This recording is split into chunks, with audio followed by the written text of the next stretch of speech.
March 3rd, 1888, the Wind River Range. The wind wasn't howling. It was screaming with a voice of shattered glass, a sound that didn't just push against the ears but scraped against the soul. And Anya found herself utterly alone. The deep, betraying tracks of her husband's partners already softening and vanishing into the white fury that swallowed the world. Their final, dismissive words. Cargo, not crew. Left hanging in the frozen air, like a curse she was now meant to die beneath. The moraine around her was a jagged, chaotic tomb of ancient ice and stone, a landscape that had been grinding itself to dust for millennia, and now it held her in its cold, indifferent palm. A discarded thing deemed less valuable than the gear strapped to the vanished sled. Her breath came in ragged, crystallized gasps, each one a labor that burned her lungs from the inside. And the cold was not merely an absence of heat, but an active, predatory force. A wolf of frost that sank its teeth through her woolens and bit deep into the marrow of her, seeking to still the frantic drum of her heart. She knew, with a clarity that cut through the panic, that the traditional wisdom, the snow cave, the lean-to, the desperate burrow, was a death sentence here. For this was not the soft, forgiving snow of the forests below, but the scoured, wind-ravaged ice of the high alpine, a place where any hollow she might claw would become a wind tunnel, funneling that screaming gale directly onto her fragile body until the last of her warmth was stolen away, as her numb, clumsy fingers scraped against a sheer, towering wall of blue ice, a lens of pure glacial centuries exposed by the wind's relentless scour. She felt not the paralyzing kiss of the cold, but a sudden, electric jolt of potential. For the ice under her hand was not just a barrier. It was a material, dense and solid and older than any city. And the very substance that promised her death could, if she dared to see it differently, become her salvation. The realization unfolded within her. Quiet and absolute against the storm's roar, she would not dig in, she would build out. She would use the glacier's own flesh to shield herself from its breath. A thought so audacious, it felt like madness. Yet it was the only thread of logic left in a world gone white and wild. They had left her for dead, a piece of excess weight in a calculation of survival. But as she pressed her forehead against the profound blue of the ice, feeling its immense, silent history, she made a vow to the mountain itself. She would sculpt a prayer from this frozen altar, a hollow of stillness in the heart of the scream, and she would outlast them all. The blizzard was the immediate enemy, a furious giant shaking the very sky. But the deeper betrayal was the human one, the casual cruelty of being abandoned in a place that had never wanted them. And now that cruelty became a kind of fuel, a cold fire in her gut that rivaled the ambient freeze. Every second was a precious coin spent from a dwindling hoard, her body's core heat leaching away into the infinite cold. And the ticking clock was the creeping numbness in her toes, and the slowing of her own thoughts, the dangerous lure of simply sitting down against the ice and letting sleep take her. But the ice wall, that sheer face of ancient winter, held her gaze, and within its translucent depth, she began to see not a wall, but a doorway, not a tomb, but a womb. And her hands, which moments before had felt useless, now tingled with a phantom blueprint. She would carve, not crawl. This was the defiant pivot upon which her life now turned, a rejection of the desperate, burrowing instinct of a rodent in favor of the deliberate, creative act of a sculptor. Though her chisel was a python and her mallet a stone, and her masterpiece would be nothing more than a pocket of air she could call her own. But to carve, she first had to truly see the trap she was in, to understand the full, monstrous geometry of her prison. And so she forced her stinging eyes to look past the blinding white of the airborne snow and take in the land itself. And what she saw stole the breath from her lungs. The glacier's moraine was not a gentle slope of debris, but a savage, frozen amphitheater built by a god in a wrathful mood. A colossal semicircle of ice-sheathed boulders and jagged, tilted slabs that rose around her like the broken teeth of some buried leviathan. Each tooth glazed in a thick, clear carapace of meltwater that had flash-frozen into glass. The wind, funneled and accelerated by this cruel architecture, did not blow so much as it screamed in tight, spiraling cyclones that tore at any protruding edge. And the only exit was the sheer walled gully through which they had cast her out, now completely obscured by a boiling wall of white. She was not simply in a storm, she realized with a dread that was both hollow and sharp. She was in the storm's grinding mill, a natural funnel designed to channel and concentrate the mountain's fury directly onto this one cursed patch of ground, a fact her companions must have known when they chose this spot for their betrayal, leaving her not just to the cold, but to the landscape's own malicious intent. The ice wall before her was the inner face of that mill's central grindstone, and the moraine's encircling arms meant any fire she might dream of was impossible. Any simple lean-to would be plucked apart and hurled into the void. And the snow itself was too wind-scoured and thin for a cave. Every traditional refuge was a taunting fantasy here, which meant her fleeting vision of carving into the ice was not merely one option among many, but the only possible answer to a riddle written in razor-edged stone and blue, implacable cold. Her first instinct, honed by a lifetime in the northern valleys, was fire. And so, with fingers already stiffening into clumsy hooks, she tore at the oilcloth, wrapping her meager bundle, her breath coming in ragged, steaming gasps as she clawed for the flint and steel she had carried since girlhood, the very tools that had cooked her meals and warmed her hands through 100 lesser winters. She found a shallow recess at the base of the ice wall, a mere scoop in the glassy surface. And there she piled the precious cloth, a handful of bone-dry lichen scraped from the lee side of a boulder, and a few splinters of wood from her pack's frame, building a tiny, desperate altar to warmth. And she struck the flint against the steel with a practiced, frantic rhythm, her whole world narrowing to the shower of orange sparks that fell like dying stars onto the tinder. A thread of smoke curled up, a beautiful gray tendril that held the promise of salvation, and a single, fragile flame bloomed for one glorious second, a tiny, dancing heart of gold in all that blue-white desolation. And then the wind, that cunning, screaming entity, found it. It was not a gust that extinguished it, but a focused, probing finger of air that shot through the moraine's labyrinth and directly into her alcove, snuffing the flame with a contemptuous hiss and scattering her precious tinder across the ice like black confetti. She tried again and again, her movements growing more frantic and less precise, her knuckles scraping raw against the ice as she struck the steel, until the flint, slick with her own blood, slipped from her grasp and vanished into a deep, shadowed crevice with a final, mocking click of stone on stone. The silence that followed was profound, broken only by the wind's endless shriek, and in that silence, the cold seemed to lean closer, to press its advantage.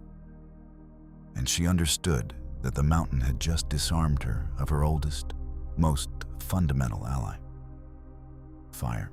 Volker, the cornerstone of all human defiance against the wild, was not merely difficult here. It was a geometric impossibility, the moraine's wind channels acting as a perfect snuffing system designed to eradicate any such pocket of transient heat. And the realization was not just a setback, but an existential revocation, as if the very rules of the world had been rewritten to exclude her. She turned then to the idea of shelter, of burrowing into the deep snowdrifts she knew could provide an insulating cocoon. But when she crawled on hands and knees to where the wind had piled snow against a boulder, she found it was not the soft, forgiving blanket of the forests below, but a substance more akin to gritty, crystalline cement, fused by the hurricane-force winds into a substance as hard and unyielding as the rock beneath it. And her only digging tool, a small metal pot, bent and shrieked against the impacted surface, making a dent no deeper than her thumb. She tried to construct a windbreak, wrestling a flat stone as big as a ledger book into place. But the wind, with what felt like sentient malice, did not push against it. It instead got beneath it, like a crowbar of pure, frozen force, and flipped it over as if it were a child's toy, sending it skittering across the ice with a sound like grinding teeth. Each failure was not a solitary event, but a link in a chain that was slowly tightening around her chest. Each broken idea letting a little more of the desperate, animal heat of panic drain away, replaced by a colder, more terrifying intellectual chill. The chill of understanding that her entire repository of knowledge, everything she had been taught about survival, was a manual for a different world, a world of trees and deep snow and manageable winds. And that here, in this sculpted hell of ice and stone, she was functionally illiterate. The cold was no longer just a condition. It was an active, leaching force. And she could feel it conducting up through the soles of her boots, from the glacier-polished rock, radiating down from the ice wall and blasting horizontally on the wind. A three-dimensional siege that was bypassing her woolens and furs as if they were gauze. And a profound lethargy began to whisper at the edges of her mind. A seductive suggestion to simply sit down against the ice and let the numbness take her, as it had surely taken others before her in this very place. But as she slumped against the very ice wall that was leeching her life away, her cheek pressed to its unforgiving surface, she felt not just the cold, but something else. A strange, residual solidity, a total absence of draft, a stillness in the maelstrom, and her eyes, blurry with exhaustion and despair, focused on the wall itself, on the way the stormlight glowed within its depth, on the sheer, massive permanence of it. The fire was dead, the snow was iron, the wind was a sentry that could not be bypassed, but the ice, the very substance that was killing her, was also the only thing that was not moving, not screaming, not failing. The moraine was a killing box, but the ice within it was a fact, a monolithic truth, and in a flash of clarity so sharp it cut through the gathering fog of hypothermia, she understood the terrible, beautiful symmetry of her only remaining path. The problem and the solution were the same entity. The ice was the enemy, a prison wall, but it was also, potentially, the prison itself, if she could only find a way inside. And the carving tool she had dismissed as a pathetic kitchen implement was no longer a knife for cutting bread, but a potential key. And the act would not be construction, but a kind of desperate reverse mining, a subtraction of the lethal to create a space for the living. And so, with the last of her conscious will, she pushed back from that wall and forced her stiffening fingers to close around the handle of the knife. Not with hope, but with the grim finality of a prisoner accepting a shovel to dig her own grave. For that is what this felt like. A surrender to the very element that had condemned her. Yet as she pressed the tip of the blade into the ice, not to stab, but to test, expecting a skittering, futile resistance, something impossible happened. The ice, under the precise, focused pressure of the steel, did not shatter or deflect, but yielded with a faint, almost whispered crunch, and a perfect tiny curl of frozen material peeled away as clean as a wood shaving from a seasoned plank. She froze, her breath catching in a cloud before her, staring at the minuscule evidence. This was not the brittle, unfractured ice of a winter pond. This was the ancient, sedimentary, densely compacted ice of the glacier's heart, a material with a grain, a structure, a strange plasticity under the right kind of persuasion. The wind howled its derision, but in that single, curled shaving, she heard a different sound. The glacier's whisper, a secret passed from millennia of slow, grinding patience to a single, desperate moment. The enemy was monolithic, yes, but it was not featureless. It could be read, and what could be read could, perhaps, be edited. Her shelter would not be built, nor dug, but revealed, sculpted from the living body of the moraine itself, a negative space carved out of the positive mass of her antagonist. The question now, hanging in the frozen air more palpably than her fading breath, was not whether she had the strength, but whether she had the time and the ruthless, artistic vision to perform this surgery upon the ice before the cold performed its final, irreversible surgery upon her. Could she, in essence, convince the mountain to swallow her, and then, against all logic, spit her back out alive?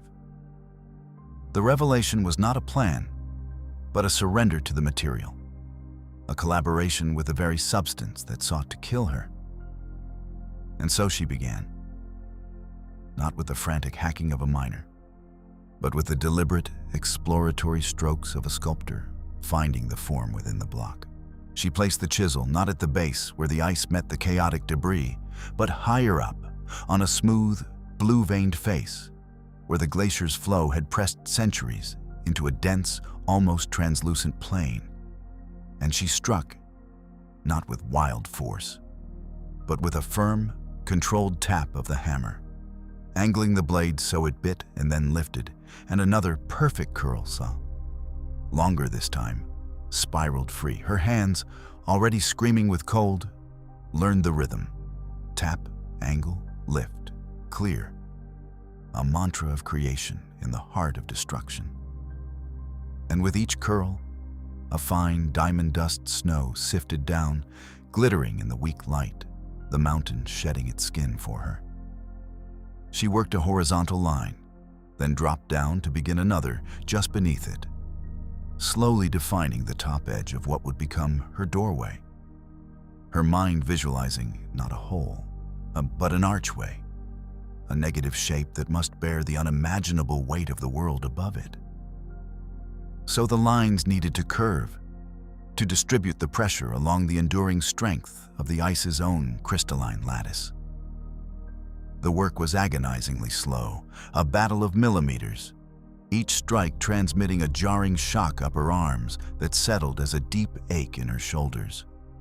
And the cold, which had been a surrounding enemy, now became a penetrating collaborator, seizing her joints, making each lift of the hammer a conscious act of will, her breaths coming in sharp, ragged clouds that frosted the wool over her mouth into a stiff, icy mask.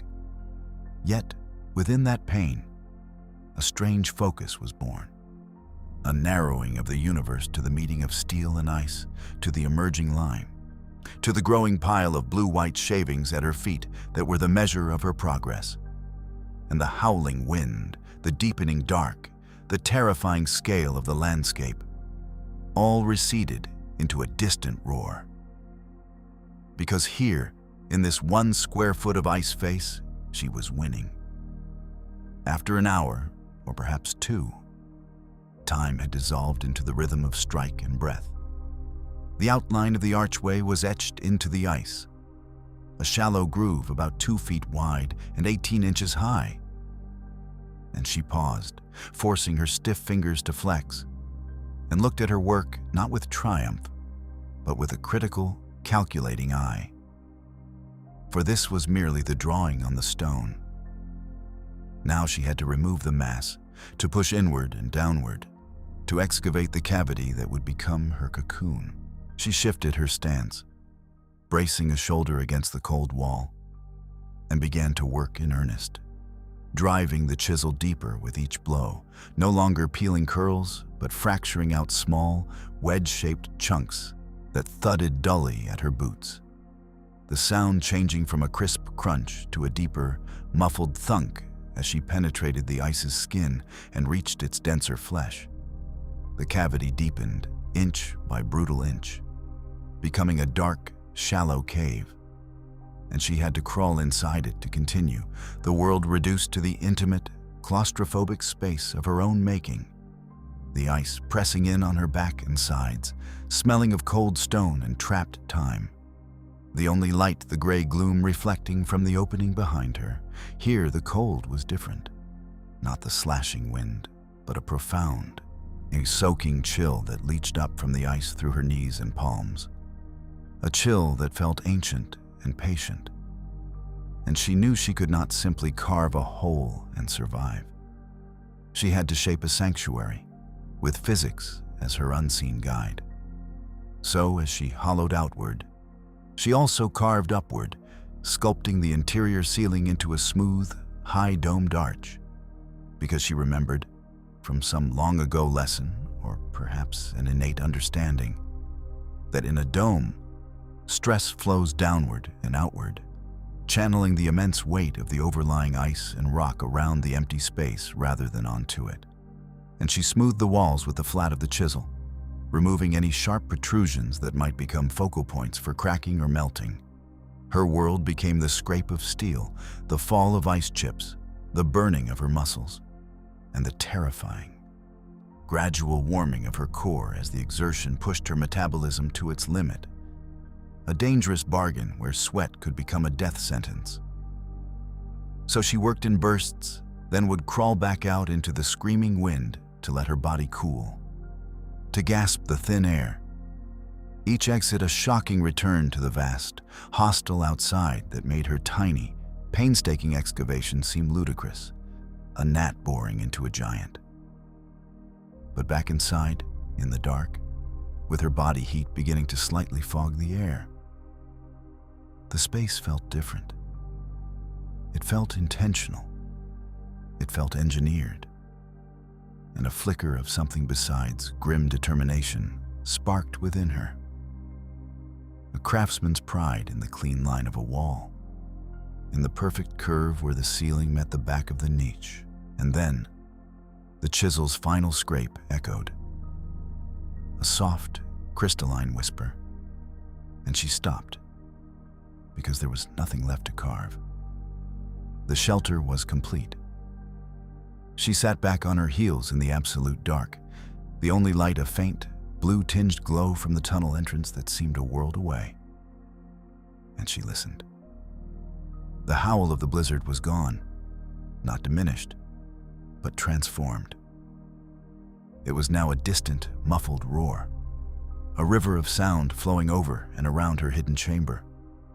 And the silence inside was not an absence, but a presence, thick and profound, broken only by the ragged, echoing rhythm of her own breath.